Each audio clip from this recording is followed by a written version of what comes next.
I can actually say everyone's name because we're an intimate group today. I love it. So, hello, as I mentioned, my name is Danelle Boatman, and I'm an assistant professor with the WVU School of Medicine in the newly formed Department of Cancer Prevention and Control.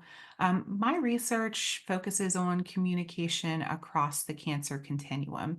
So, ultimately, how can we leverage communication to encourage action, which can improve cancer health outcomes? This boils down to how we can best share science with others. Since 2021, my colleagues and I have been exploring a line of inquiry focused on adverse childhood experiences, or ACEs, or childhood trauma, and their potential impact on cancer screening utilization in adulthood. From this research, we also explored more broad based questions about universal screening for ACEs in primary care. I wanted to share some of these findings today to hopefully spur some conversation on this important topic. Before I jump into the presentation, I wanted to provide you with a brief overview of what I'm going to cover today. I'll start by providing a little background on ACEs and why a cancer communication researcher is interested in this area of study. I'll briefly highlight the findings from an exploratory study that ultimately led us to submitting a core survey proposal with the West Virginia Practice Based Research Network, which focused on ACEs screening in West Virginia primary care. I'll finish up by sharing those findings and then discussing some practical implications. Childhood trauma, or ACEs, are adult perpetrated negative events that occur early in life, prior to the age of 18 years. These traumatic events can include abuse, neglect, and a range of household dysfunction, such as witnessing violence, growing up with familial discord, and living with an individual who had substance abuse or mental health challenges. ACEs are associated with a range of negative health outcomes across the lifespan, including an increased risk of cancer. While the association between ACEs and increased cancer risk is not fully understood, identifying the nature of this relationship is important for upstream cancer prevention efforts, which is why we formed an ACEs working group at the WVU Cancer Institute.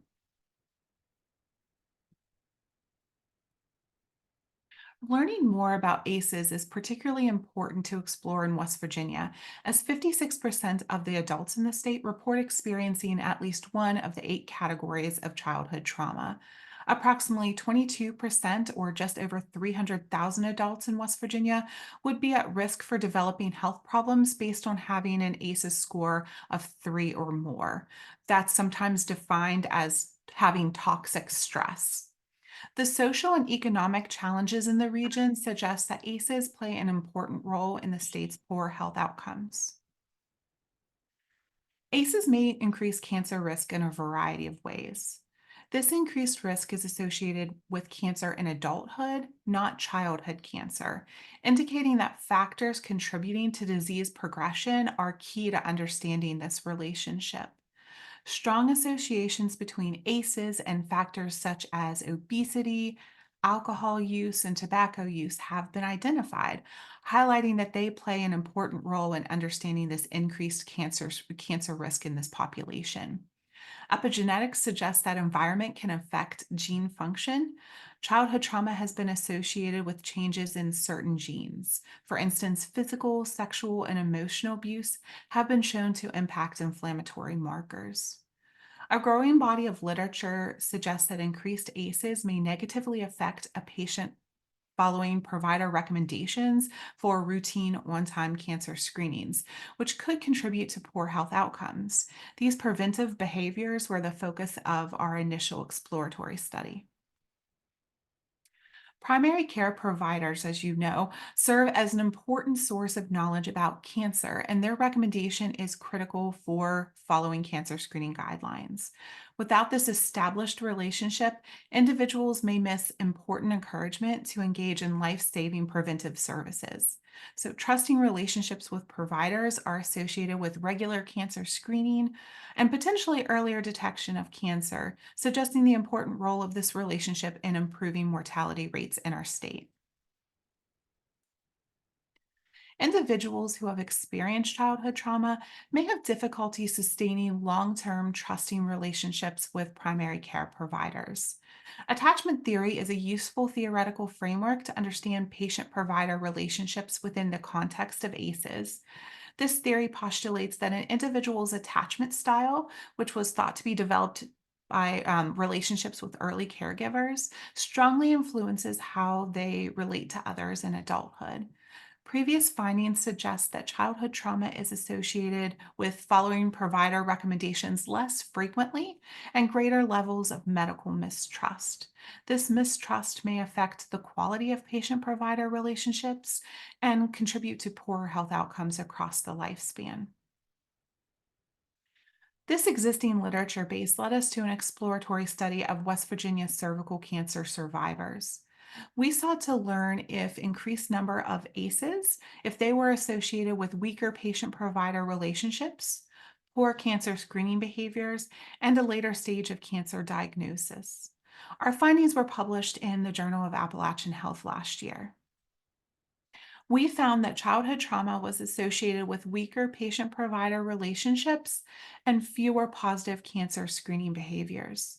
This study was limited by a small sample size, but it provided several research directions, inspiring our application to the West Virginia Practice Based Research Network's core survey. For those of you unfamiliar with the core survey, it's administered annually through the West Virginia Practice Based Research Network. The survey is a compilation of clinician and researcher questions related directly to primary care. We applied to have a set of questions about ACEs included in the 2022 core survey, and happily, those items were accepted. We wanted to understand current practices and perspectives of primary care providers related to screening for ACEs in practice. We derived questions based on the limited existing research available. We found that all providers surveyed felt ACEs played a role in adult health outcomes. The majority felt that screening was the role of primary care provider and trauma was prevalent in their patient population. Most said that they do not screen for ACEs regularly, did not receive adequate training, and their clinics were not well equipped to deal with this screening and any associated challenges that may emerge.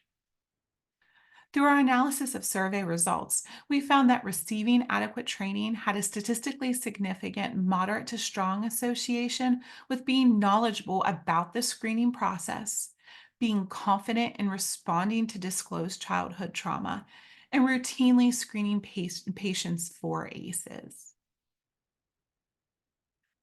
Providers' perception of their clinics being well equipped to both screen for and address for ACEs in adult patients had a statistically significant moderate to strong association with beliefs that providers were adequately trained. They were confident in responding to childhood trauma in adult patients. They were knowledgeable about the screening process, and they routinely screened for ACEs in their practice. Providers that reported adequate training perceived a greater level of ACEs prevalence in their patient population, suggesting a potential heightened sensitivity with increased knowledge. Our findings suggest that if we want to screen for ACEs and respond to those findings confidently in primary care, providers must feel that they are adequately trained and that their clinics are well prepared to handle any associated challenges. So, with all of that said, should we actually screen for ACEs in primary care? Current literature supporting the use of ACEs screening in practice include perceptions of providing more holistic care, increasing provider empathy, enhancing patient-provider relationships, and directing resources to those who need it the most. Most studies suggest patient acceptance of this screening. California is the first state that has started widespread screening and uses an ACEs score of 4 or more to provide targeted trauma informed care. Training for all providers on trauma informed care is really essential to this process. And just A reminder, the score of 4 for California relates to toxic stress. So some settings, they think that 3 or more is the level of toxic stress. In California, they set that threshold for 4 and more as toxic stress. So I wanted to take a couple of minutes and read through the ACEs questionnaire used in California. It's an adaptation of the original ACEs questionnaire, just simplified a little bit. So I thought as I read through these questions, I was hoping that folks could maybe think about the patients and the populations that you serve. Would they be okay with answering these questions? Do you think you'd get honest answers? Would you feel comfortable about talking about these topics with your patients? So I was hoping that maybe as I read through them, kind of let them marinate in your head. And I'd really like to hear your answers if you think that that would be something that your patients would be receptive to. So the ACEs questionnaire, these are the instructions. It says below is a list of 10 categories of adverse childhood experiences. From the list below, please place a check mark next to each ACE category that you experienced prior to your 18th birthday. Then please add the number of categories of ACEs you experienced and put the total number at the bottom. And that total number is how they have your ACEs score to determine toxic stress. So the first is, did you feel that you didn't have enough to eat, had to wear dirty clothes, or had no one to protect you or take care of you? Two, did you lose a parent through divorce, abandonment, death, or other reasons? Did you live with anyone who was depressed, mentally ill, or attempted suicide? Four, did you live with anyone who had a drinking or who with a problem with drinking or using drugs, including prescription drugs? Five, did your parents or adults ever hit, punch, beat, or threaten to harm each other? Six, did you live with anyone who went to jail or prison? Seven, did a parent or adult in your home ever swear at you, insult you, or put you down? Eight, did a parent or adult in your home ever hit, beat, kick, or physically hurt you in any way? Nine, did you feel that no one in your family loved you or thought you were special? And 10, did you ever experience unwanted sexual contact, such as fondling or oral, anal, vaginal intercourse or penetration? And then you tally that, get your total ACEs score. And California adds a question, which I think is really interesting. Do you think that these experiences affected your health? So I think it's interesting. So I just wanted to open it up for folks that were here. If you don't mind, Mary Ellen, if I just take a minute just to see, those are some pretty intense questions. Does anyone think that they would be comfortable talking about this with patients or their population that they work with? Any anyone willing to share? It's okay. You don't have to, but if you want to, maybe we can talk about it afterwards. Yeah. Or they can put something in the Oh, chat. yeah, absolutely. So, as a researcher in this space, I find that it's really difficult to get participants to answer these personal questions for research studies. I do know clinician researchers who have had more success in getting answers in these clinical spaces. I think that really speaks to the level of trust that providers have with their patients. That said, these are sensitive items and come with important considerations for disclosures. And Danelle, Lindsay put a comment in the Oh, great. in the chat for you. Let me pull it up and see. Okay, so Lindsay, do you mind if I read it out, Lindsay? I was just going to say you would be comfortable asking those difficult questions of patients to answer. Okay, hold on. Let me see. It said, I think I would be comfortable asking patients, but it may be difficult for patients to answer honestly. That's very true. I understand that completely. Um, um, Going back to the studies that I've done on it, I get mixed answers. I get people saying that I'm they're not comfortable answering it, or some people just throw it away. So I definitely see how you might not get accurate answers in all situations, and it might be uncomfortable to have those conversations. Thanks. Danelle, can I ask you a question? I don't know if this is something that you've seen in the literature or, but Are there any thoughts in terms of, are there generational differences in patients who might be willing to disclose and share that information? I think that that's a really great question, Mary Ellen. And I can say that I haven't seen anything in the literature about that. However, that's not to say that it doesn't exist. I might not have seen it, but also the literature in ACEs and screening for childhood trauma in adulthood is very minimal. So there are so many different opportunities to learn more about this population and how to improve our communication around that.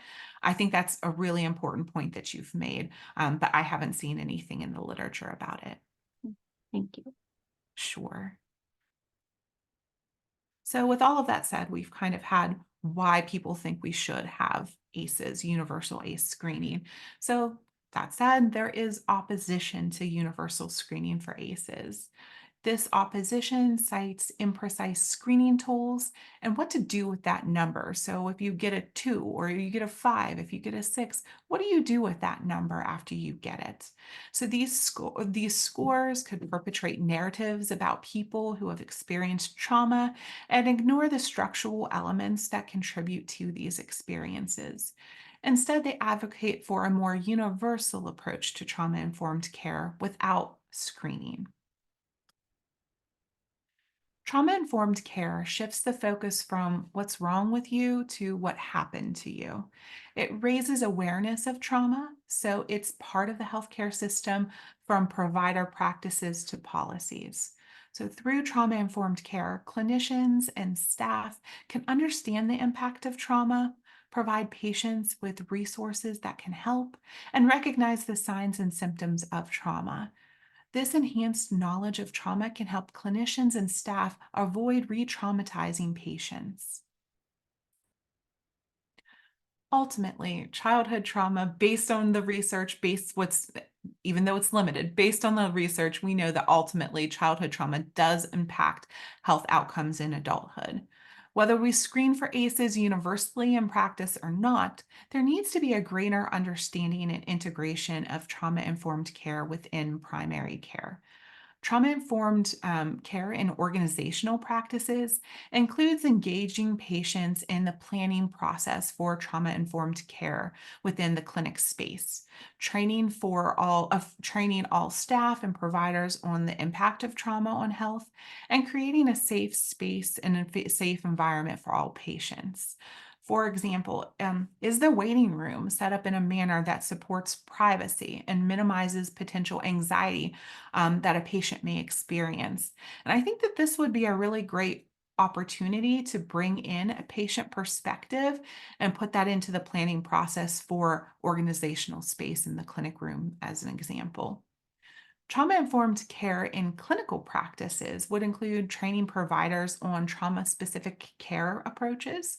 For instance, how to approach screening for cervical cancer that takes into account any potential trauma that it may cause for a patient who has a history of sexual abuse.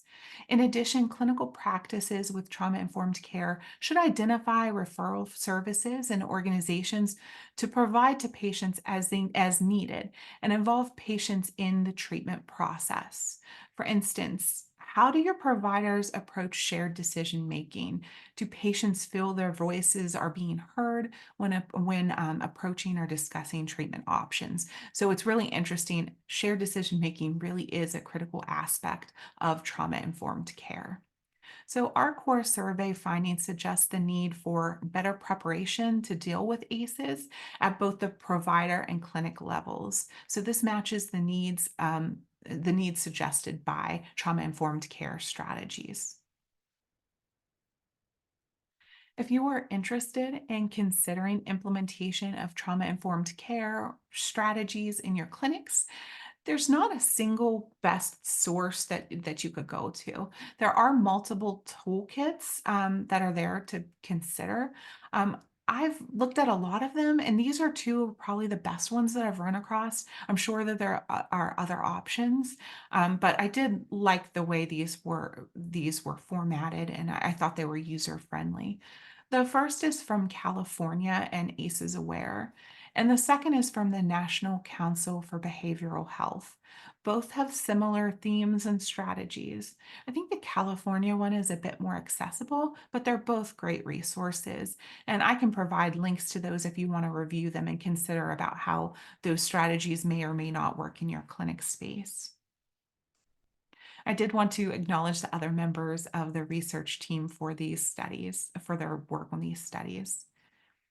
And before I kind of wrap up, I just wanted to briefly highlight my lab, which is called the Chats Lab, where we explore communication related questions and identify the best ways to communicate science with different audiences. Ultimately, our ACEs work really focuses on how we can best reach this population to ensure they get the care they deserve. So, this really aligns with the overall goal of the lab. And thank you so much for your time today. I'm happy to answer any questions now, or please feel free to take my email address and send me an email afterwards. I'd be glad to answer those questions there as well. Thank you, Danelle. Right. Before opening it up for questions, I was going to ask, would you be able to go ahead and put the links for those two toolkits in the chat? And then that way we'll also have it. We send out a follow-up email to everyone who had registered and provide the information, even if they were unable to attend today. Sure.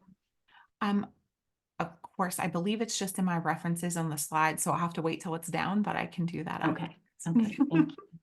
Sure. So next we'll move into questions. So if you have a question for Danelle, feel free to take yourself off microphone to ask, or you can put your question directly into the chat.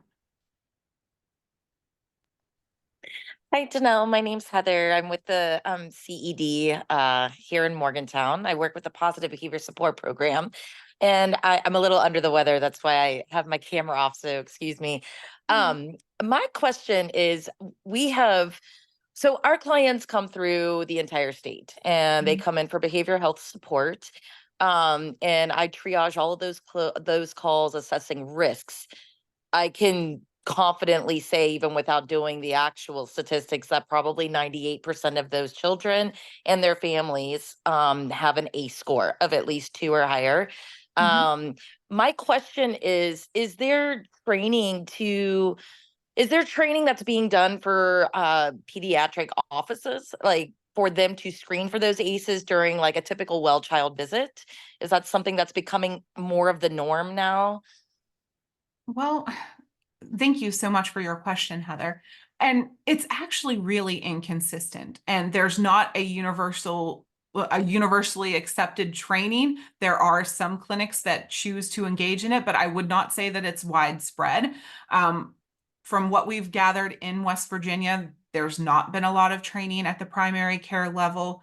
I from what I gather, from what I hear, there's not a lot of training on it. There are at the pediatric level, there are, I guess, opportunities to ask about those questions, but we're not seeing them a lot in adulthood following up on those patients. So, universally, no. This area is emerging, I'd say. There's more interest in trying to understand the best ways to approach it and screen for it, but it's not universally done. It's not a common thing right now. Got it. Thank you. Thank you. We do Of course. provide like an ACEs 101 through 103, sponsored with the West Virginia Coalition on ACEs Mhm. through our program for providers. We don't often get like medical staff per se. It's more like social workers and Yes. therapists. So I was just curious. I know we're trying to increase that awareness for behavioral health and mental health providers to get that kind of training. So thank you. I was just wondering, if the medical professionals were getting that too. Absolutely. That's one of the, we ultimately we believe that there should, at the bare minimum, be some level of training in the clinical space to understand trauma and how to integrate universal strategies within the practice, either organization or both organizationally and with clinician practices. We're not seeing that a lot, but that's kind of the track we're on to see. And you said you were CED, right? Yes, yeah. Dr. Cottrell's on this line of inquiry with us, so we definitely we definitely appreciate the work that you all are doing at CED. Wonderful. Thank you. And I can email you separately some of those trainings if you wanted to share that information, Oh, if it's absolutely. helpful. So we do Oh, those. no, The absolutely. ACEs are regular. So we have those virtual. So you don't have to come into Morgantown. So it can be accessible. But we do have an in-person one later this year. So, but And I'll I share think that with you guys. I really appreciate that, Heather. And I really think that that would be really interesting to see how that could look in a clinical space, how we could kind of leverage what you all are doing, this amazing work, to transition or translate it to that clinical space to inform those practices. Thanks, Heather. Thank And you. And Heather, I was going to comment, thank you for talking about that training that you all offer. And if you wouldn't mind, providing the information about that. As I said, I also help to facilitate the Mountains of Hope Cancer Coalition, which is a statewide coalition that has membership from all across the state from, not only in, hospitals, primary care, health departments, but community-based organizations and other individuals. So this is definitely something we would be happy to put that information out in our newsletter, on our listserv, to help to promote that for you if you'd like. Sure. Wonderful. I'll get that situated here and put it in the chat. Thank you. Great, thank you. Any other questions for our speaker?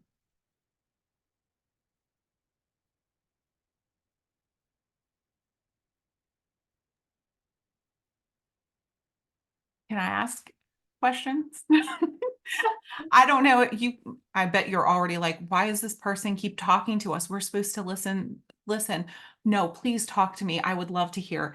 I have a question. From this presentation, was there something that was surprising or something that you just felt like, yeah, that makes sense? So surprising and not so surprising from the ACEs info that I shared.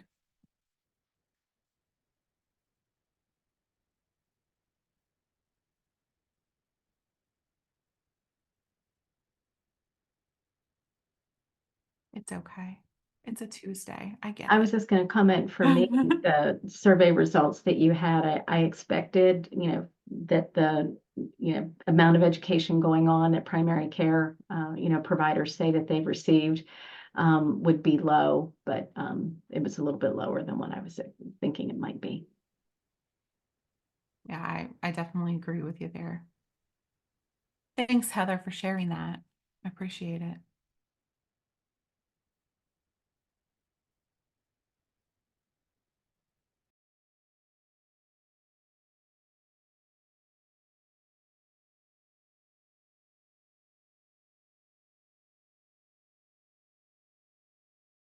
I think you're on mute, Mary Ellen. Yeah, it would help if I take myself off mute. Sorry. I do that more times a day than I care to admit. I was just asking if there were any other questions or comments before we end our session today. But also, I know we had a couple of people that did join us after the session got started. So I just made an announcement earlier that if this is the first time that you have ever attended one of our Cancer Echo series and you would like to get nursing credit or CME credit, I'm going to ask Lauren to put the link in the chat again. The very first time that you would request credits through our program, the CME office has a specific registration link that you only need to fill out one time. So Lauren will put that in the chat, and if you're wanting to request credits, please fill that out and we can get you added to that. Okay, so if there's no further questions for Danelle, I just wanted to thank you all for your time and participating today, and thank Danelle for sharing her information about her research and about this topic. Our next session is going to be on community health workers in the primary care setting. And so we will, when we send the follow-up information out to everyone, we will also include the registration link for that. And we hope that you can join us for our next session. So thank you, everyone. Thanks. Bye.